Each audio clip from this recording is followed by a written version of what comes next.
अगला मामला यूपी के महाराजगंज जिले का है, जहां पर नौतनवा थाने में आज पीस कमेटी की बैठक रखी गई, जहां नौतनवा उपजिलाधिकारी ने जनप्रतिनिधियों से बातचीत की और कहा कि भारत में हिंदू, मुस्लिम, सिख, ईसाई सभी धर्म को मानने वाले हैं, इसलिए भारत की चर्चा पूरे देश में होती है। भारत में ही गंगा जमुनी तहजीब देखने को मिलती है। इसी को देखते हुए नौतनवा थाने में आज पीस कमेटी की बैठक हुई। इसमें लोगों से आपसी सौहार्द के साथ त्योहार मनाने की अपील की गई। साथ ही साथ बकरा ईद के दिन खुले में कुर्बानी न की जाए और न ही कोई अवशेष बाहर फेंका जाए। वहीं दूसरी तरफ नौतनवा के क्षेत्र अधिकारी अनुज कुमार सिंह ने कहा कि जितनी सुअर बड़े वाले हैं सबको एक नोटिस दिया जाए, जिसमें यह कहा जाए कि बकरा ईद के दिन मस्जिद के आसपास और मस्जिद पढ़ने जाने वाले लोगों के रास्ते में कहीं कोई सुअर ना दिखाई दे। अगर ऐसा होता है तो जानवरों के खिलाफ कार्रवाई की जाएगी। जो जानवरों के साथ ऐसा करता हुआ पाया गया उसके खिलाफ कार्रवाई की जाएगी।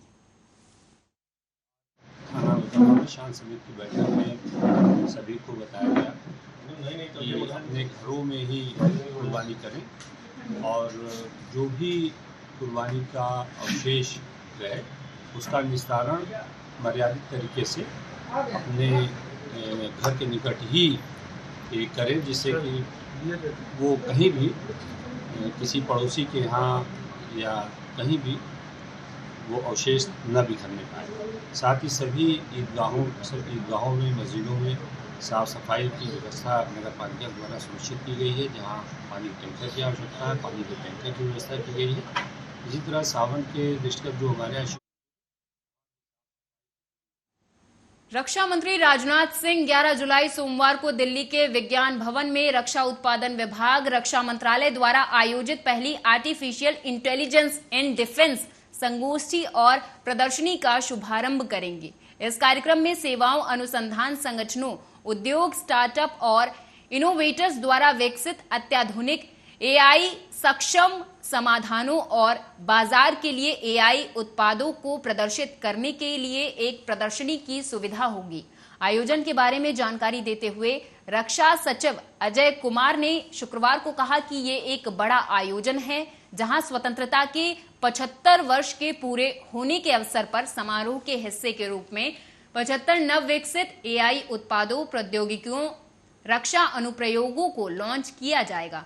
इन 75 नवविकसित एआई उत्पादों को लॉन्च करने का मुख्य उद्देश्य आजादी का अमृत महोत्सव और रक्षा में आत्मनिर्भर भारत पहल को बढ़ावा देना है।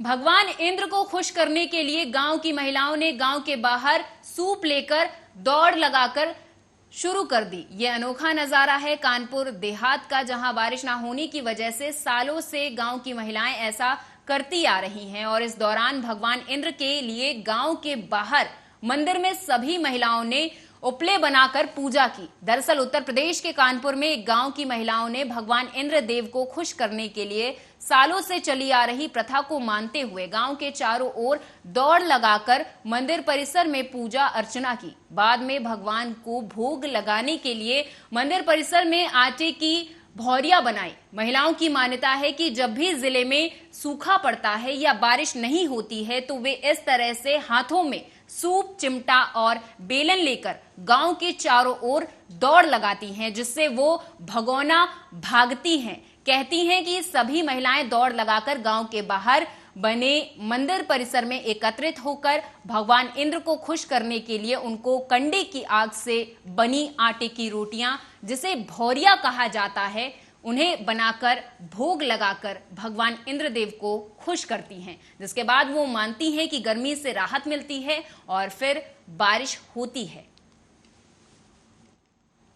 पानी नहीं, मतलब बारिश नहीं हो रही है। हमारे गांव में खेत और ये जो चारा है ये सब सूख गया है। तालाब में पानी नहीं है, जानवर भी मर रहे हैं, हमारे बच्चे भी परेशान हैं।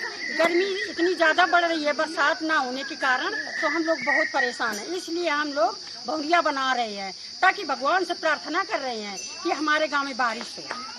अच्छा, गांव में आप सारी महिलाएं दौड़ भी लगा रही गांव के चारों ओर? हाँ, पहले गांव में चारों तरफ महिलाएं दौड़ती हैं सूप लेकर। हाँ, सूप और बिलना और सब कुछ लेके चलती हैं और फिर गांव के चारों डांड मंझा के पानी नहीं बरस रहा है। अब कुछ बहुत सालों से पूर्वजों से ये कहानी चली आ रही है कि भगना भागो, भौनिया खाओ और वहाँ मतलब